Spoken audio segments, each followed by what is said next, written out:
Hello people, welcome to sleepy classes. Start करते हैं pre cure. हमारे प्रीलिम स्पेसिफिक जो करंट अफेयर्स हैं उनको डिस्कस करते हैं। आज है 27 November 2018 and let's start.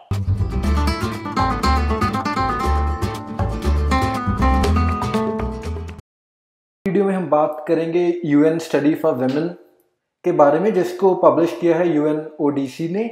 Secondly हमारे पास है RCEP, then we will look into the external commercial borrowings and finally जानेंगे क्रिस्पर के बारे में। तो स्टार्ट करते हैं। हमारे पास सोसाइटी के पॉइंट ऑफ व्यू से सबसे पहले है यूएन स्टडी फॉर वुमेन। तो इसका कहना है कि 58% ऑफ जो वुमेन हैं who were murdered worldwide in 2017, उनको किल किया था उनके ही पार्टनर्स या फैमिली मेंबर्स ने। एंड ये कहना है UN office on drugs and crime का। इसीलिए आज के न्यूज़पेपर्स में जो हेडलाइन थी वो भी यही थी कि house holds are the most unsafest place for women and around 6 women have been killed every year by people they know। तो हर घंटे ऑलमोस्ट अराउंड 6 women उनको मारा जा रहा था बाय पीपल दे नो। तो ये एक और शॉकिंग बात है कि जो लोग उनको जानते हैं, उनके नियर एंड डियर वंस हैं, उन्हीं में से ये कोई काम कर रहा है। एंड अगर हम होमिसाइड की बात करें तो 80% ऑफ जो होमिसाइड के विक्टिम होते हैं वो वर्ल्ड वाइड हैं मेन। बट अगर हम वुमेन के पॉइंट ऑफ व्यू से देखें तो जो हाईएस्ट प्राइस है वो उनको क्यों पे करना पड़ रहा है बाय गिविंग देयर लाइफ, क्योंकि जेंडर डिस्क्रिमिनेशन है, इनइक्वालिटी है एंड नेगेटिव स्टीरियोटाइप्स बने हुए हैं। तो ऑल्दो अगर 80% ऑफ जो मेन है वो होमिसाइड के विक्टिम हो रहे हैं, तो जो विमेन हो रही हैं उसके कारण क्या है? ये gender inequality, discrimination and negative stereotypes. And African and American regions में ये चीज़ जो है वो ज़्यादा पाई जा रही है, जिसमें क्या हो रहा है कि जो विमेन के इंटीमेट पार्टनर्स हैं या फैमिली मेंबर्स हैं वो ये सब काम कर रहे हैं। नेक्स्ट, इंटरनेशनल रिलेशंस के पॉइंट ऑफ व्यू से हमारे पास है आज regional comprehensive economic partnership RCEP, जिसके मेंबर्स हैं आसियान कंट्रीज के जो 10 मेंबर्स हैं plus south Korea, China, Australia, New Zealand, Japan and India. ASEAN एक बहुत इंपॉर्टेंट ट्रेडिंग पार्टनर है इंडिया का। तो आसियान की जो 10 कंट्रीज है वो तो आपको पता ही होनी चाहिए। एंड उसके ऊपर इसको आप इस एक्रोनिम से याद कर सकते हैं, स्कैन जी। तो आसियान प्लस स्कैन जी ये बनता है आरसीईपी। एंड ये बेसिकली है क्या? प्रपोज्ड फ्री ट्रेड अग्रीमेंट है। फ्री ट्रेड अग्रीमेंट का मतलब होता है कि जो ड्यूटीज़ हैं, जो या कोटाज हैं या टैरिफ्स हैं, वो काफ़ी रिड्यूस कर दिए जाते हैं, ताकि जो जिस ब्लॉक की वो बात कर रहे हैं, जिस रीजनल एग्रीमेंट की बात कर रहे हैं, उसमें जो ट्रेड है उसको इंक्रीज किया जा सके। एंड आरसीईपी की अगर हम नेगोशिएशंस की बात करें तो ये स्टार्ट हुई थी कैम्बोडिया समिट में आसियान के इन 2012। एंड इसका फर्स्ट समिट हुआ था इन 2017 लास्ट ईयर, मनीला इन फिलीपींस। तो ये जो समिट हो रहे हैं ये बेसिकली नेगोशिएशंस को आगे बढ़ाने के लिए ही हो रहे हैं, क्योंकि अभी भी कुछ कैवियाट्स बाकी हैं। एंड इसी कारण अभी तक जो ये एग्रीमेंट है ये फुल फ्लेज्ड अपने ऑपरेशंस में नहीं आया है। एंड इसको ऑल्टरनेटिव देखा जा रहा था टीपीपी का, जो कि अब वैसे ही नहीं रही जब प्रेसिडेंट डोनाल्ड ट्रंप ने अमेरिका को बाहर निकाल दिया इसके दायरे से। बट इसको फिर भी मॉडिफाई करके एक और टीपीपी को मॉडिफाइड फॉर्म में लॉन्च किया जा रहा है, लेकिन उसका भी अभी ग्राउंड वर्क चल रहा है। बेसिकली दोनों में फ़र्क क्या है कि जो आरसीईपी है इसमें कंट्रीज़ जो हैं वो इंडो पैसिफिक रीजन की हैं, बट जो टीपीपी है इसमें जो पैसिफिक ओशन के अराउंड कंट्रीज़ हैं वो ही मेंबर्स हैं। ऑल्दो ये कोई हार्ड एंड फास्ट रूल नहीं है, लेकिन आपको जस्ट एक आइडिया क्लैरिटी देने के लिए जोग्राफी वाइज तो ये बात हमने की। मोरोवर जो इसके मेंबर्स हैं आरसीईपी के, ये 3.4 बिलियन पीपल इनमें बसते हैं, इसकी पॉपुलेशन है। तो 45% ऑफ द वर्ल्ड पॉपुलेशन जो है वो आरसीईपी के मेंबर्स कवर कर रहे हैं।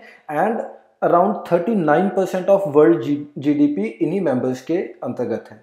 तो इससे हमें इस ट्रेड ब्लॉक की इंपॉर्टेंस पता चल रही है। एंड इसको वर्ल्ड लार्जेस्ट इकोनॉमिक ब्लॉक भी बोला जा रहा है, क्योंकि इतनी massively almost around 50% of world GDP या वर्ल्ड अगर हम पॉपुलेशन देखें तो इसके अंडर कवर हो रही है। तो इसीलिए ये बहुत एक इम्पॉर्टेंट एग्रीमेंट है। एंड इसको फर्दर हम आगे देखते रहेंगे जो भी जैसे डेवलपमेंट्स होंगी, क्योंकि जो दूसरे नेशंस थे उनके साथ तो इंडिया ने अपने सेटलमेंट्स कर रही है, लेकिन अभी भी चाइना के साथ जो डिस्कशन है, वो जो नेगोशिएशंस है वो चल रही हैं। एंड अगर हम आसियान एंड इन 6 नेशंस की बात करें तो आसियान के सभी इन जो 6 नेशंस हैं इनके साथ फ्री ट्रेड अग्रीमेंट्स थे इंडिविजुअली, लेकिन अब उन्होंने पूरा एक ब्लॉक बना लिया है फ्री ट्रेड अग्रीमेंट्स का। आगे बढ़ते हैं। तो ये है मैप पूरा। हमारे RCEP नेशंस का मैप के थ्रू कंट्रीज भी याद रखना आसान रहता है, तो आप एक बार इसको भी ध्यान से देख लीजिएगा। आगे बढ़ते हैं, इकोनॉमी के पॉइंट ऑफ व्यू से हम देखते हैं आज एक्सटर्नल कमर्शियल बोरिंग्स को। तो बेसिकली ये क्या है, जो हमारे इंडियन बिजनेसमैन है या बिजनेस हाउसेस हैं, अगर वो पैसे रेज करना चाहते हैं, फंड्स रेज करना चाहते हैं फ्रॉम फॉरेन कंट्रीज, तो वो कर सकते हैं, उसको बोलते हैं external commercial borrowings. And basically क्या है, ये दोनों इंडियन करेंसीज में as well as any convertible currency, जो भी किसी देश की करेंसी की कन्वर्टेबिलिटी अगर है इंडियन करेंसी के साथ, तो उसमें रेज किए जा सकते हैं। एंड ये 4 टाइप्स के हैं, या तो लोन्स हो सकते हैं या कैपिटल मार्केट इंस्ट्रूमेंट्स हो सकते हैं, जैसे सिक्योरिटाइज्ड इंस्ट्रूमेंट्स या फॉरेन करेंसी कन्वर्टेबल बॉन्ड्स या फॉरेन करेंसी एक्सचेंजेबल बॉन्ड्स, तो ये भी हो सकते हैं। इनको आप फर्दर भी देख सकते हैं आगे की क्या इनकी खासियत है। मोरओवर बायर्स क्रेडिट हो सकता है या फाइनेंशियल लीज, तो इन्हीं 4 फॉर्म्स में इनको लिया जा सकता है एक्सटर्नल कमर्शियल बोरिंग्स को। एंड जो FCNR लोन्स हैं वो इसके ब्रैकेट में नहीं आते, तो इस बात को ध्यान में रखना है। आई होप आपको FCNR अकाउंट्स की क्लैरिटी होगी। इसमें फर्दर कई सारी चीज़ें होती हैं, जैसे NRI अकाउंट्स या 2-3 और चीज़ें हैं। तो आपको अगर नहीं क्लैरिटी, तो आप हमारे इकोनॉमी के लेक्चर्स में सर्च कर सकते हैं, आपको थोड़ा पता होना चाहिए इन चीज़ों का। एंड अगर हम ECB गाइडलाइंस की कंप्लायंस की बात करें, तो जो पर्सन बोरो कर रहा है या जो फर्म बोरो कर रही है, उसकी रिस्पॉन्सिबिलिटी बनती है कि वो कंप्लाई करे ECB की गाइडलाइन से। एंड अगर वो ऐसा नहीं करते तो वो पीनल एक्शन इनवाइट कर रहे हैं, किसके अंडर, फीमा एक्ट के अंडर। एंड इस एक्ट को कौन गवर्न करता है, मिनिस्ट्री ऑफ फाइनेंस। ठीक है, तो इस चीज़ को आपको ध्यान में रखना है। आगे देखते हैं हम हेल्थ के पॉइंट ऑफ व्यू से, हमारे पास है क्रिस्पर टेक्नोलॉजी। तो क्रिस्पर है क्या, it is clustered regularly interspaced short palindromic repeats. तो ये बेसिकली क्या है, एक फैमिली है DNA सीक्वेंसेस की, जो मिलती है in the genomes of prokaryotic organisms. Prokaryotic organisms होते हैं जिनमें न्यूक्लियस जो है वो प्रॉपर्ली डिफाइन नहीं होता, जैसे बैक्टीरिया। जो क्रिस्पर सिस्टम है वो बेसिकली बेस्ड है एक नेचुरल सिस्टम के ऊपर, जिसको यूज़ करते हैं बैक्टीरिया जब वो किसी वायरस से अफेक्ट होते हैं। जब बैक्टीरिया का सिस्टम डिटेक्ट कर लेता है कि कोई वायरस आ रहा है, तो वो बेसिकली एक शॉर्ट RNA बनाता है, स्ट्रैंड्स ऑफ 2 शॉर्ट RNA, जिनमें से एक स्ट्रैंड जो होगा वो उसी सीक्वेंस को मैच करेगा जो वायरस अपने अंदर लेकर आ रहा है, या जिसके ऊपर जो वायरस है वो बेस्ड है। तो जो ये दोनों स्ट्रैंड्स हैं, ये Cas9 के साथ मिलकर, जो एक जीन एडिटिंग टूल है, उसके साथ मिलकर एक कॉम्प्लेक्स बना लेते हैं। एंड Cas9 का काम क्या है कि ये DNA को कट कर सकता है। इसमें एक और चीज़ इन्वॉल्व होती है जिसको बोलते हैं गाइड DNA, तो गाइड RNA सॉरी। तो गाइड RNA क्या करता है कि Cas9 को जो कटिंग टूल है बताता है कि कहाँ पर जो सीक्वेंस है वो मैच करनी चाहिए, एंड वहाँ पर से जो Cas9 होगा वो उस वायरस के DNA को कट कर देगा, एंड वहाँ पर प्लेस हो जाएंगे हमारे जो इसके क्रिस्पर के स्ट्रैंड्स होंगे। एंड इसके साथ होगा क्या, जो वायरस होगा वो टोटली डिसेबल हो जाएगा।